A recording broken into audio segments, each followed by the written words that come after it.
అంటే ఈ సెల్లు మా పేరు పనిచేయాలి.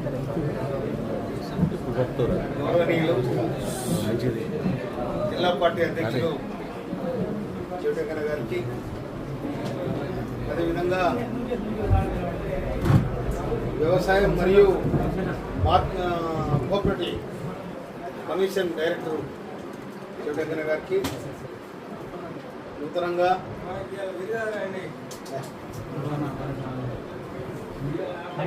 ఈరోజు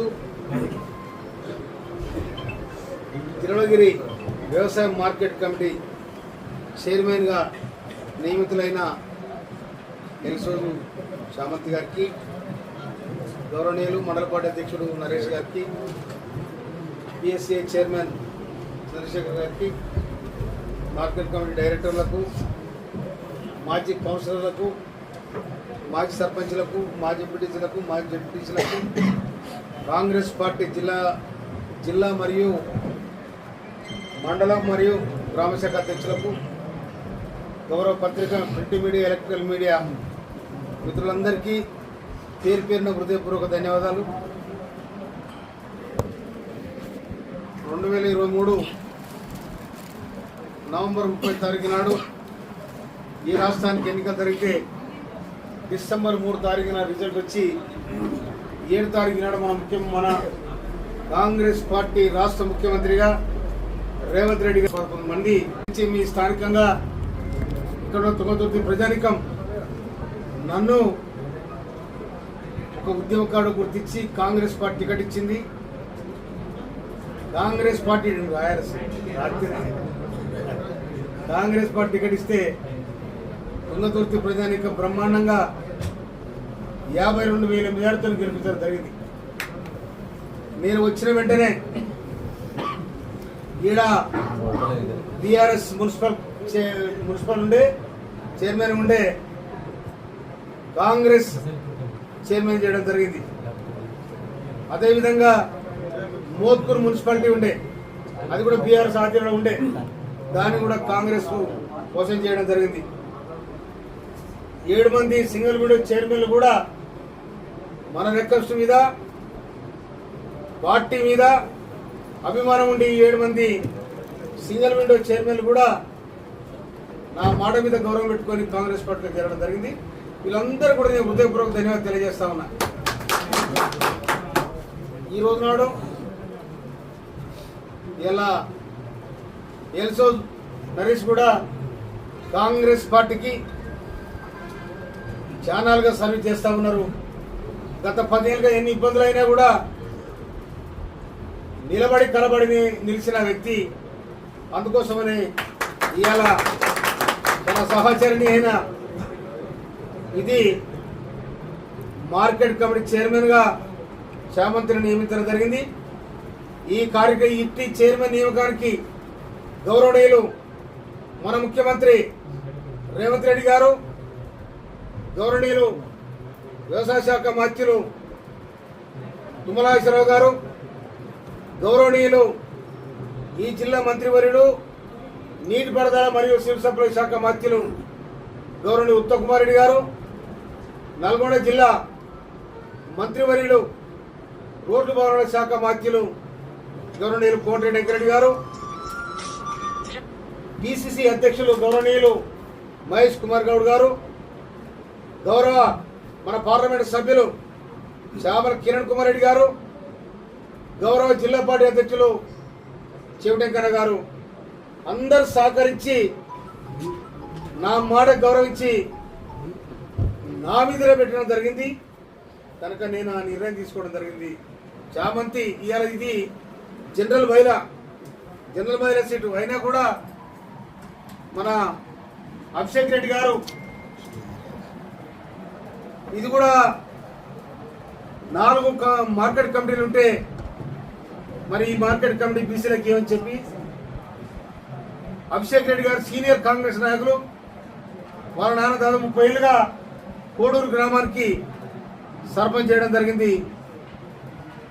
అయినా కూడా వాళ్ళు ఒక పెద్ద హ్యూమానిటీతోని, పెద్ద సామాజిక విలువతోని అన్ని ఒక వర్గాలు కూడా బాగుండదు, బీసీకి కూడా కావాలని చెప్పి వారి ప్రతిపాదన చేయడం జరిగింది. కనుక ఇక్కడ ఉన్న 4 2 బీసీలు అయినాయి, 2 ఓసీలు అయినాయి. చాలా సంతోషపడతా ఉన్నా నేను. కనుక ఇంకోటి, నేను రాకముందు, నేను ఎమ్మెల్యే కాకముందు, ఎందుకంటే తెలంగాణ ఉద్యమంలో దాదాపు 26 సంవత్సరాలు అరుపేరుగా పోరాటం చేసిన నేను. ప్రతి ఊరు, ప్రతి పల్లె ఇక్కడ ఉన్న అవసరాలు కూడా నాకు తెలుసు. అందుకోసం నేను వచ్చిన వెంటనే జూనియర్ కాలేజ్ శాంక్షన్ చేపించి 30 ఏళ్ళుగా ఎవరు చేయని పనిని 30 సంవత్సరాలుగా ఉన్నా. 30 సంవత్సరాలు కొట్లాడినరు. ముఖ్యమంత్రి గారికి అసెంబ్లీలో చెప్పి శాంక్షన్ చేపించి దాన్ని నేను ఇనాగ్రేట్ చేయడం జరిగింది. అదేవిధంగా మనకి ఇలా మోత్కూరులో బురాయి గారి కాలువ 270 కోట్ల రూపాయలు అక్కడ శాంక్షన్ చేయించడం జరిగింది. 300 కోట్లతో ఇలా ఇంటిగ్రేటెడ్ స్కూల్ కూడా మనం శాంక్షన్ చేయించాం. అతి తొందరలో కాలేజ్ కొత్త భవనం కూడా రాబోతా ఉంది. ఎక్కడ తిరుమలగిరి జూనియర్ కాలేజ్ కొత్త భవనం కూడా కన్స్ట్రక్షన్ కాబోతా ఉంది. అదేవిధంగా మధ్యరాల మరి తుంగతుర్తి మండలానికి సంబంధించి కేతిరెడ్డి కాలువ దాదాపు 1500 ఎకరాల ఆయకట్టు ఉంటుంది. అక్కడ ఎవడు పట్టించుకోలే. కానీ నేనే పాదయాత్ర చేసి గౌరవనీయులు ఉత్తమ్ కుమార్ రెడ్డి గారికి అప్పీల్ చేస్తే వారు కూడా దాని పరిణిలో తీసుకోవడం జరిగింది. అదేవిధంగా గత ప్రభుత్వం కమిషన్లు తీసుకొని కాలువతల దాడేసి వెళ్ళిపోతే 6 చెక్ డ్యాంలు దాదాపు 30 కోట్ల రూపాయలతో 6 చెక్ డ్యాంలు కంప్లీట్ చేయిస్తే ఇవాళ దాని వెనకాల వేలాది ఎకరాల భూమి ఇవాళ పచ్చదనంగా ఉంది. ఇవాళ పాడి పంటలతో కళకళలాడుతూ ఉంది. అదేవిధంగా ఎన్నలేని చరిత్ర, యుగాల నుంచి తరాల నుంచి ఏడుపుట్ట కాంచి లేదు. కానీ ఇవాళ ఆనకాలం ఎండిపోతున్న పంటలకు పెద్దేరు వచ్చింది, కానీ ఈ ఏరు కూడా వచ్చింది. కానీ మనకు మోతుకూరు బిక్కేరు రాలే. కానీ బిక్కేరుకి ఇలా గోదావరి నీళ్ళు వచ్చినాయి. ఆనకాలం వచ్చినాయి, ఇప్పుడు కూడా వచ్చినాయి. కనుక నాకు కూడా, నేను కూడా వ్యవసాయదారుడు కాబట్టి వ్యవసాయానికి, విద్యకు, వైద్యానికి ప్రాధాన్యత ఇవ్వాలని ఒక సంకల్పంతో రాష్ట్ర ప్రభుత్వం కూడా ఉన్నది. తర్వాత ఇంకోటి, మేము అసెంబ్లీలో రాష్ట్ర ముఖ్యమంత్రిని, మంత్రివర్గాన్ని అప్పి అడుగైపోయినాయి. ఎక్కడ ఏమి లేదు, మొత్తం నాకిన అవతల పడరు. వారికి కట్టిన బిల్లులు రాలే, అనుసంధానం చేసే పరిస్థితి లేదు. కనుక నేను ఈ విధంగా కావడానికి అసెంబ్లీలో కూడా రాష్ట్ర ముఖ్యమంత్రికి నేను అప్పీల్ చేయడం జరుగుతూ ఉంది. ఈ విధంగా ప్రభుత్వ కథలను దొడ్డిదారిన మళ్ళించారు, మొత్తం కుప్పకూలిపోయినాయి. దీని మీద చర్య తీసుకోవాలని కూడా నేను రాష్ట్ర ప్రభుత్వానికి విజ్ఞప్తి చేయడం జరుగుతుంది. అర్హులైన ప్రతి ఒక్కరు కూడా ఇందిరమ్మ ఇల్లు వస్తాయి. అర్హులైన ప్రతి ఒక్కరు కూడా రేషన్ కార్డు వస్తుంది.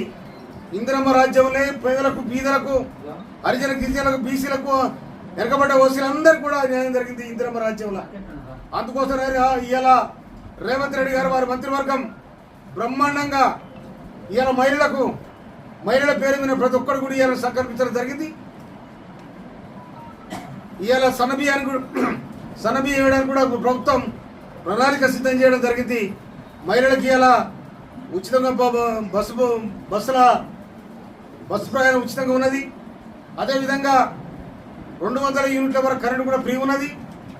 తర్వాత నేను వచ్చిన తర్వాత ఈ తిరుమలగిరి మండలానికి దాదాపు 20 కోట్ల రూపాయలు శాంక్షన్ చేయించడం జరిగింది.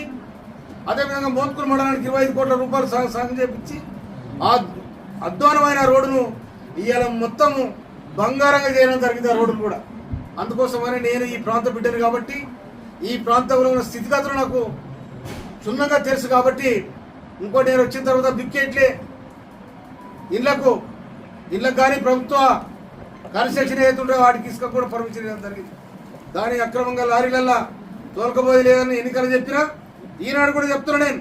అదేవిధంగా పెద్ద ఏరియా అవుతుందో ఒంగమరి దగ్గర గవర్నమెంట్కి అవసరం ఉంటే టెండర్ ప్రకారం తీసుకొని పోతే మాకు అభ్యంతరం లేదని కూడా మనం చెప్తున్నాను. అందుకోసమనే ఇవాళ ఈ రాష్ట్ర ప్రభుత్వం ప్రజాప్రభుత్వం, ప్రజల చేత ప్రజల కొరకు ఎన్నుకోబడిన ప్రభుత్వం కాబట్టి ఇవాళ వర్ధిల్లే విధంగా ప్రజలు కూడా ఆశ్రయిస్తూ ఉన్నారు. నేను మా కార్యకర్తలందరూ కూడా మనం చేస్తున్నా. నేను ఇవాళ రేపు 1, 2 ఖచ్చితంగా కష్టం చేసిన వాళ్లకు ఈ అవకాశం వస్తుంది. ఎవరు నారాజపడాల్సిన అవసరం లేదు, ఎవరు నిరుత్సాహపడాల్సిన అవసరం లేదు. ఇక దాదాపు 25 ఏళ్ళుగా నారాయణ కష్టపడితే తనకు ఒక అవకాశం వచ్చింది. ఎంకన్నా 40 ఏళ్ళు కష్టపడితే ఎంకనకు అవకాశం వచ్చింది. ఇవాళ ఎవరైతే గెలుపు మాటలు ఉంటారో రేపు స్థానిక ఎన్నికలలో కూడా ప్రతి కష్టపడ్డ కాంగ్రెస్ కార్యకర్తను గుర్తించి గ్రామాలను నిర్ణయించుకొని ముందుకు రావాల్సిన అవసరం ఉంది. అందుకోసమనే గ్రామాలు ఎవరికైనా నిర్ణయించుకోవాలి. అట్లయితేనే మీరు ఎవరికి గెలిపించాలనే బాధ్యత మీ మీద ఉంటుంది, అది చేసుకోవాల్సిన బాధ్యత మన మీద ఉంటుంది. అందుకోసమనే ఇవాళ మన పైలట్ ప్రాజెక్ట్ కింద తీసుకోవడం జరిగింది. దీంట్లో ఓకే తండ పైలట్ ప్రాజెక్ట్ తీసుకోవడం జరిగింది. ముందుగా ఇంద్రమ్మ ఇళ్లకు రేపనించే ముగ్గు పోసే కార్యక్రమం కూడా ప్రారంభిస్తామని కూడా మనం చేస్తున్నాం. ఈ ఇంద్రమ్మ ఇల్లు బీసీలు ఓసీలు అయితే 5 లక్షల రూపాయలు, ఎస్సీ ఎస్టీలు అయితే 6 లక్షల రూపాయలు. కనుక అనంతరం కాడ కట్టిన ఎంతో మందిగా అవకాశాలు వస్తాయి, అందులో కొందరికే వస్తాయి. వచ్చిన దాన్ని కూడా సద్వినియోగం చేసుకోవాల్సిన బాధ్యత తీసుకున్న వాళ్ళకు ఉంటుందని చెప్పి ఈ పత్రికా మిత్రులకు మీ అందరూ కూడా హృదయపూర్వక వచ్చిన కాంగ్రెస్ కార్యకర్తలకు, డైరెక్టర్లకు, వ్యాపారస్తులకు అందరికీ మాజీ కౌన్సిలర్ అందరికీ కూడా పేరున హృదయపూర్వక ధన్యవాదాలు తెలియజేస్తున్నాను. Thank you.